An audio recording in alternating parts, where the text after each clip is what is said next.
Greetings and welcome back to the Old Ways Rising Farm YouTube channel, where today we are talking about processing some of the wool from our sheep. This lovely black wool is from Blaze, and this is actually from Blaze's daughter, Petunia, this light gray wool. So what I'm using to spin this on is called a Navajo spindle. It is a supported spindle that you roll against your leg while the base is in contact with the ground. This one was gifted to me by one of our ceremony aunties, and this one we make in the video that you're about to watch, and this will in turn be a gift for one of my nieces. So I hope that you have some interest in this and want to come along for the project.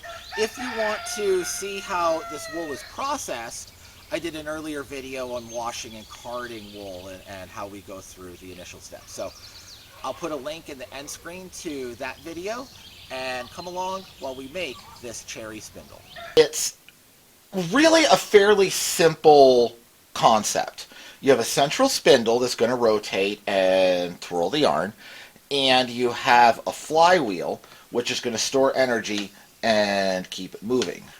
Okay, so this is a fairly thick flywheel, but it's pine, which is a less dense wood. If you're using a denser wood, then you can use a thinner wheel. This is about 4.5 inches to 5 inches or so, and the length of the spindle is 30 to 34 inches. I'm just giving you those for reference points. There's a lot of leeway in making this that will still turn out. In fact, I've even seen I've seen these used where instead of a disc, the flywheel was 2 sticks square lashed parallel to each other, and then 2 square lashed adjacent to those. Okay, so 4 sticks lashed to a central spindle, and it worked. I'm using cherry for this. Okay, so it's just a couple of blocks of cherry. I ripped a couple of square, this is 3/4 inch thick stock. I ripped a couple of square pieces that I'm going to use to make the central dowel, and sent the rest of it through a planer a couple of times to cut the flywheels. Now I've started doing the layout for the first flywheel here. And what we want to do is find the center of our little piece of wood. The square is 4.5 inches square.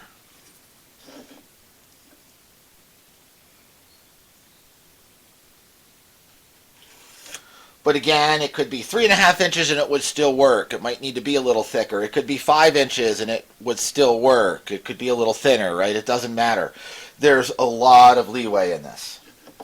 Now, what I'm planning to do is whittle down the ends of the dowels, leaving a little square hub in the middle to mount in the flywheel. So from our center mark, since those are 3/4 square, I'm going to measure out 3/8 along both of these lines, and then just kind of use the edge of the ruler as a straight edge to connect the dots. This isn't super accurate, but it doesn't need to be. So we're not measuring a very long distance.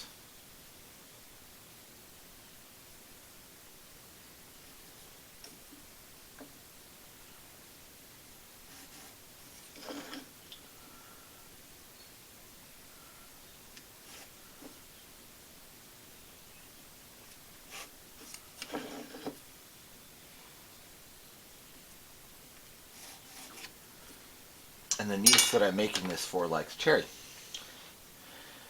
Now, I have a 3/4 inch chisel that I will be using to chisel out that little central bit.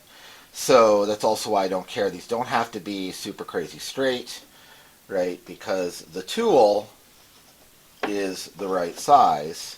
So if they're off by a little bit,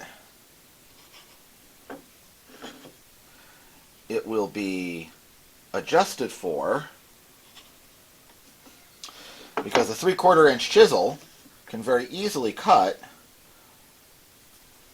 a 3/4 inch hole. Okay? Imagine that. Imagine that.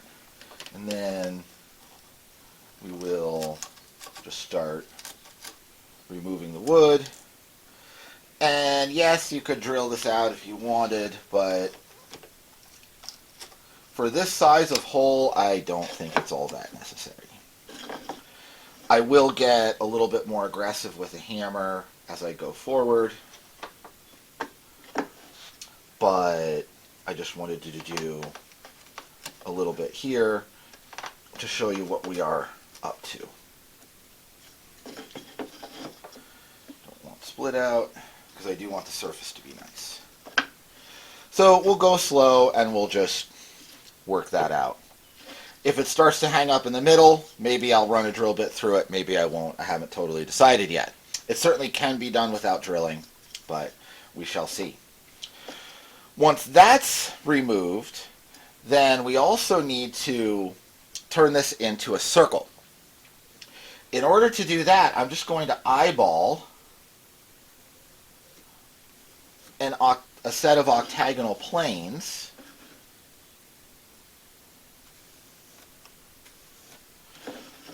all the way around. And this is just about coming in about 1/3 of the width.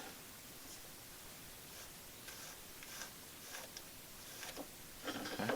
So that what remains here is about the same as these side marks. Okay? And that looks pretty good. If you do this a few times, you'll get good at eyeballing octagons. Okay? It just takes a little bit of practice.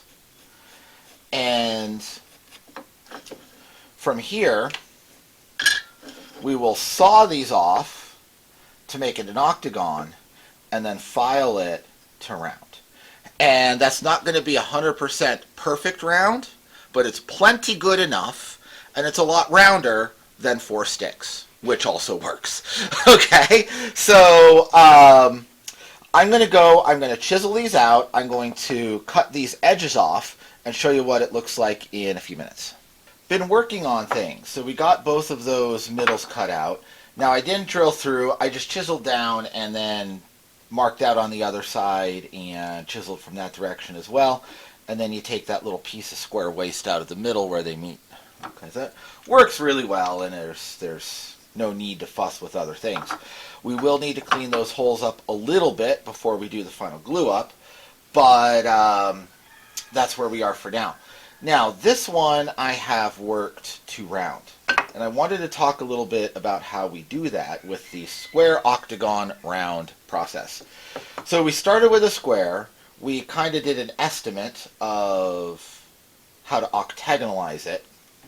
And now the next thing that we want to do is to, still with facets, we want to cut this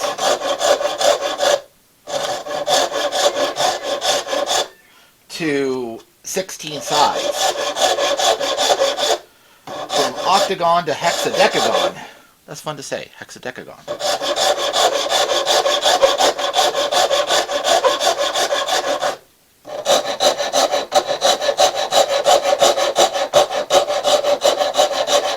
Okay? And we'll go all the way around doing that, and then we will look at the facets as we go and maintain even width of facets. Okay? And I started here for a reason, because you can see that this and this are a whole lot wider than that was. Okay? So when we get into that, we can use those sizes as a gauge. And since we know that this was smaller than those two, and we can see that taking these facets in here is just eliminating all of it,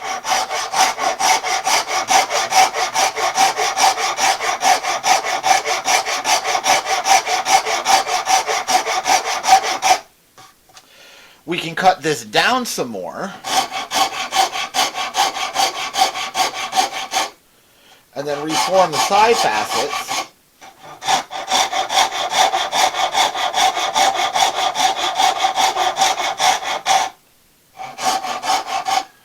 Okay.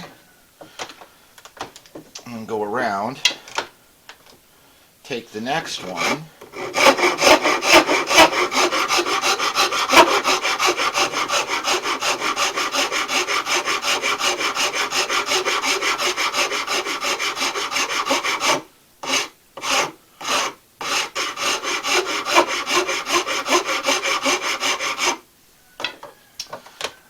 Okay, so now that is a little smaller, that's a little bigger, that's a little smaller, that's a lot smaller.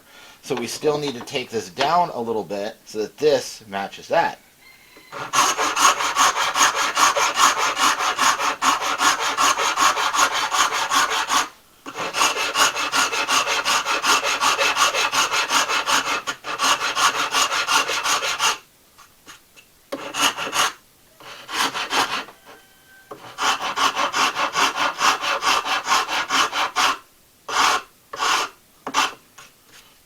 Okay, so you can see how our facets are coming in, and that's a whole lot closer.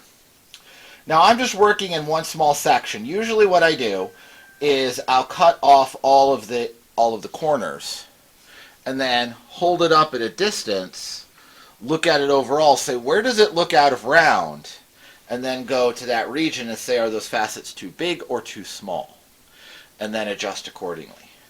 But this gives you, because you're comparing a flat to a flat, it gives you a concrete way to evaluate how even your circle is coming out. Okay? Square, octagon, round. And then once I'm satisfied with that, then I'll just go and round it off. Now, after that's all done, you can see I just rounded these edges over a little bit.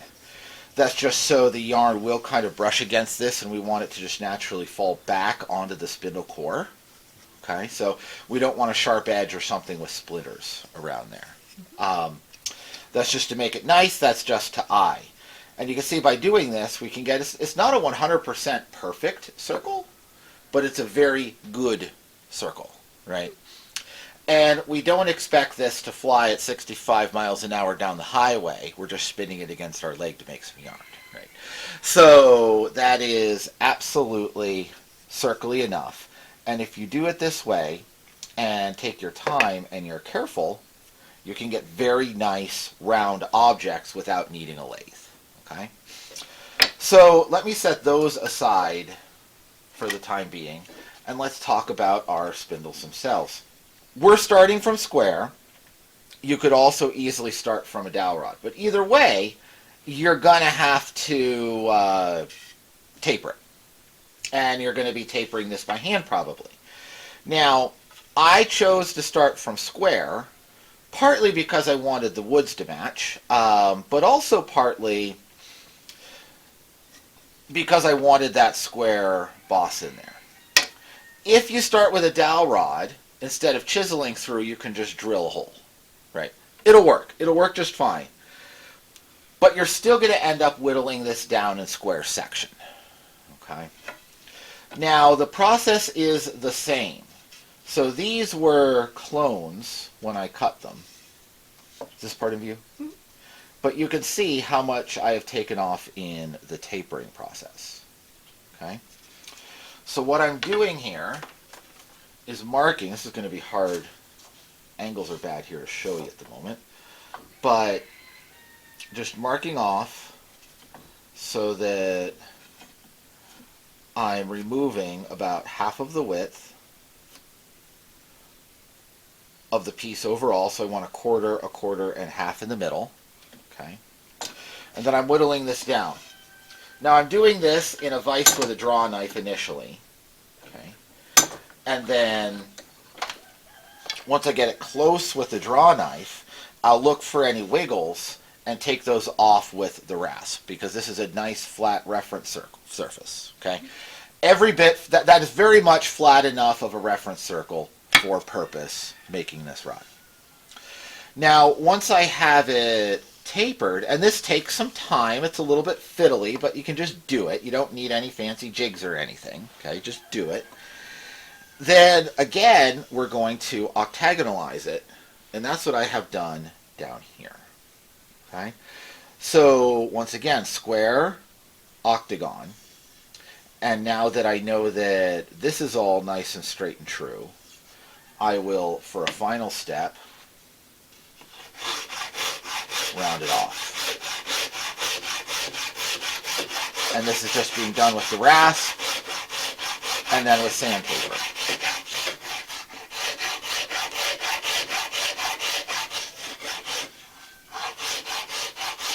Okay. But even if you're starting with a round dowel, as you taper it in square section. It's going to be much, much more difficult to taper a round dowel than to just start with a square piece and round it off in the last step. Okay? Because you're going to have to cut a flat on one side, turn it over, and then cut a flat on the other side so that you can clamp it and have reference surfaces. Okay? That's going to be difficult. I would recommend going square. Right? It's going to be a lot easier. I know that might sound counterintuitive to some people, but it really is true. If you do this from square to round, it's going to be a lot smoother than starting with a round dowel and squaring it off and then re-rounding it. Okay? And if you try to whittle from round to round, it's not going to be fun. Right? It's not going to be fun. You don't have the controllability, you don't have the sight lines that you need to get a nice straight piece. And you're going to be fighting woogities the whole time you're doing it. So my recommendation is do it the way I'm doing it here. Start with a square piece, taper it in square section, octagonalize the taper, round it as last step. I'm going to finish this piece. I'm going to finish rounding all this stuff up, spend some quality time with a piece of sandpaper, and then we will talk about fitting this to the whirl part. We have our pieces all cut out, smoothed out, sanded. I will confess I did cheat with a little bit of a belt sander here on sanding the disc, just in the interest of time and trying to get this video out. And it's almost ready to glue up. But you can see it doesn't quite fit all the way onto this piece. Now, there's a couple of burrs in here. There's a couple of burrs in here from, chiseling in. I laid it out in two directions, then chiseled in for two sides. And got very, very, very close to making straight walls. But very close and perfect aren't the same thing. So it won't pick up in camera, but when you feel it, I can feel a step. So we want to take the step out. And we're just going to do that with a rasp. So just prop it up and carefully. What we don't want to do is dig out the corners, because that'll make a ugly looking gap.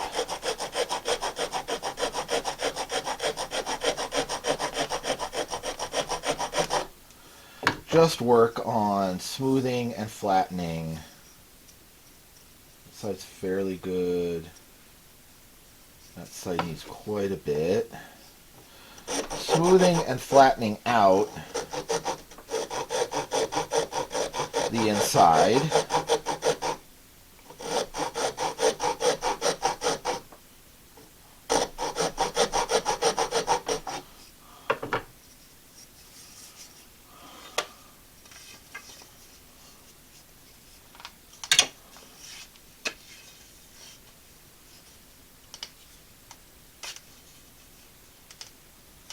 Does have a little bit of a preference for one side versus the other,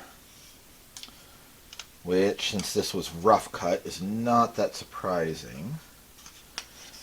I'm just going to keep going a little bit at a time until it slides on nice. It fits. Just a little bit of work. What was that? 3 minutes? 4 minutes? About 5 or so. 5 minutes?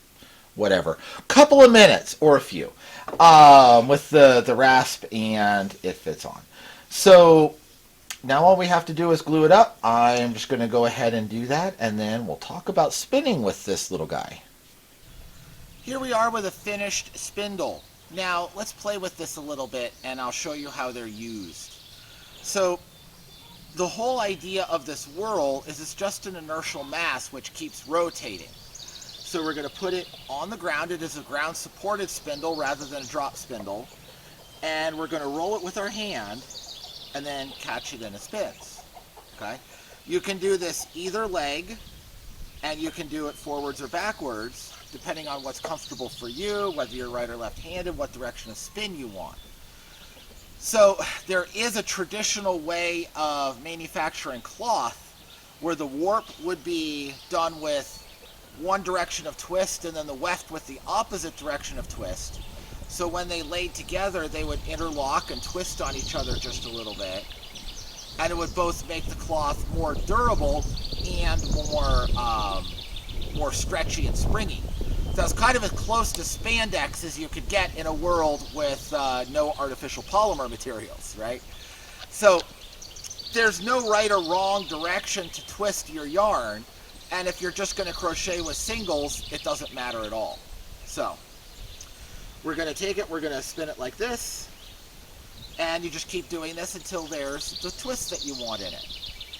Okay? Now we'll take a little bit of wool, just pull a strip off of this bat, okay? And I'll tease a little bit out. This came from a lovely ewe named Petunia. So we can thank Petunia for donating this little bit of fluff. And take our lead cord. You have to start with string, going all the way up the tip of the spindle, okay? And then we'll hold the loop. It's attached to the base with a slip knot, and then I just have a loop here in the end. I'm going to hold that loop at the end, put some twist in it. And you can see we don't ever need to attach it to the spindle.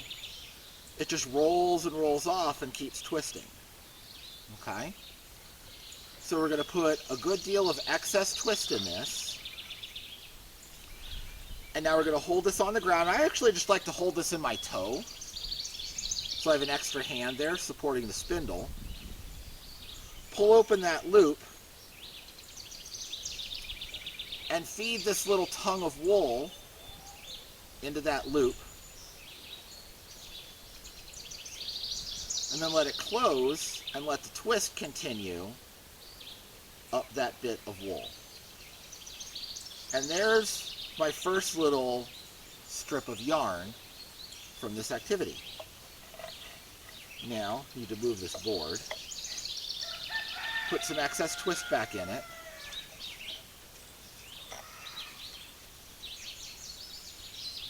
Hold it again, and now I can just draft and let the twist follow up as I'm pulling yarn out, pulling wool out.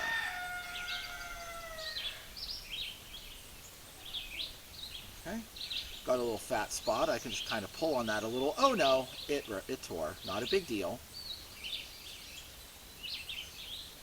When that happens, or when we run out of wool in this little piece of bat and need to attach another one, split the end into a Y.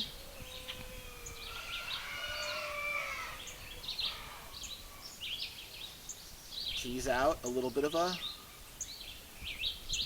strip of wool. Fold that into that Y, and then let the twist run up again. Okay. Then we have some out. Now we can put some twist in it.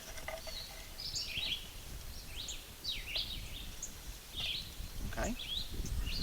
And now, since this is as much as I can hold and manage conveniently, I'm going to start to roll it up. So I'll just put the base of the spindle here on my lap and start rolling up a ball at the bottom.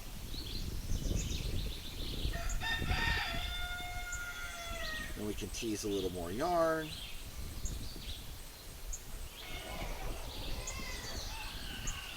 This is called drafting.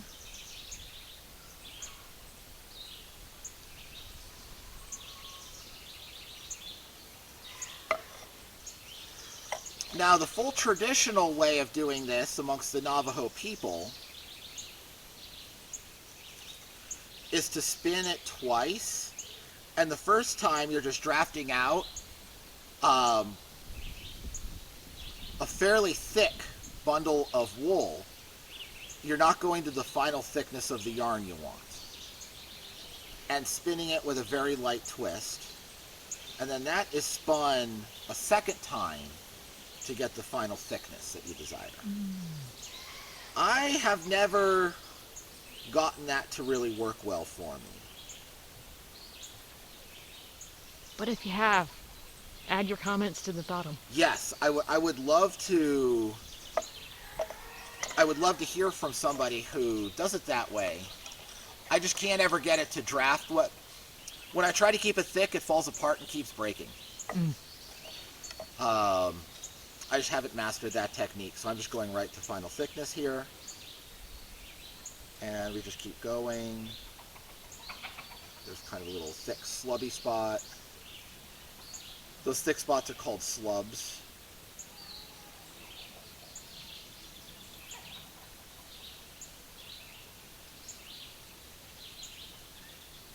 Okay. We've got our long noodle of yarn. Put a little bit more twist in it. Finish it off.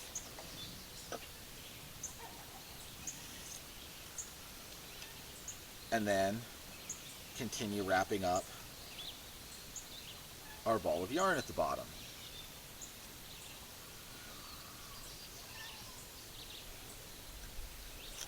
And then we can go back to drafting and spinning. So it's just this very simple process. And if you're learning this, it is nice because unlike a drop spindle, the supported spindle, you don't have to keep your hands on everything all at the same time because it's not going anywhere. You just put the excess twist into it, hold your spindle, and then you can have both hands to draft your yarn to whatever thickness you're going for.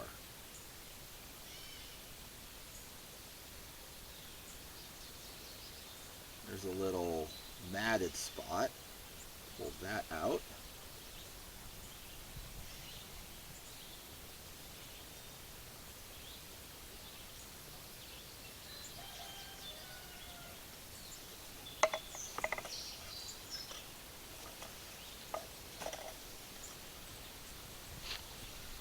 Okay.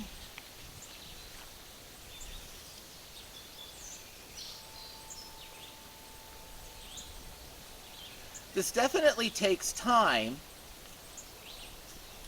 but it's interesting to do this, even if you only do it once or twice, just to get the experience.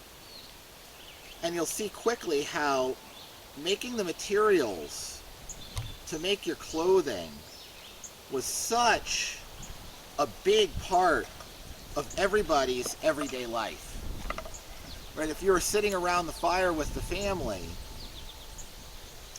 everybody would have been making something, right? Either spinning wool or maybe carving a bowl or a spoon. If you had enough flatware for the kitchen, then, you know, all the guys would be spinning too.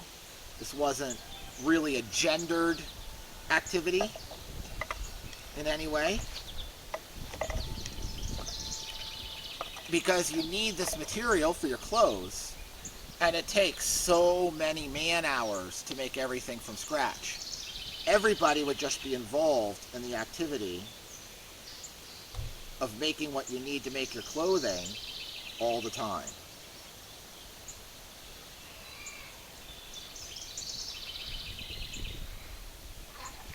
Bring that back together.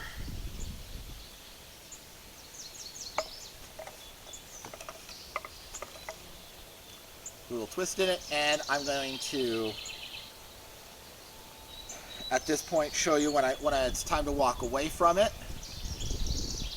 You're you're done spinning more yarn for the day, wind it up, and just put a twist around your finger, loop that over the top of the spindle for a little half hitch, do it a second time, and it will just sit there. And then you can just set it aside and go back about your other activities, and it'll be right like that when you come to spin next time. This channel is unsponsored and unmonetized, so if you're enjoying this content and want to contribute, because it does take resources to make the things that we make, we have a Patreon page. And I am so grateful for all the folks that are already there supporting the channel, and would love to invite you to come along as well. We have a lot of rewards there. The store section of the Patreon page is loaded up with historic resources, historic documents that have been pulled out of the public domain, literature, and reformatted for easy printing, provided with context from me as to how they fit in with different skills and crafts and whatnot. There's a lot more of that coming. We have plans and patterns there, and there's a lot more of that coming as well. So all of that is available just for an outright sale if you want to, purchase a document and support the channel that way. But if you join at any of the paid levels, the whole repository becomes free. So I hope to see you over there, and I hope to see you back here, so don't forget to subscribe and catch all of our new projects at Old Ways Rising Farm.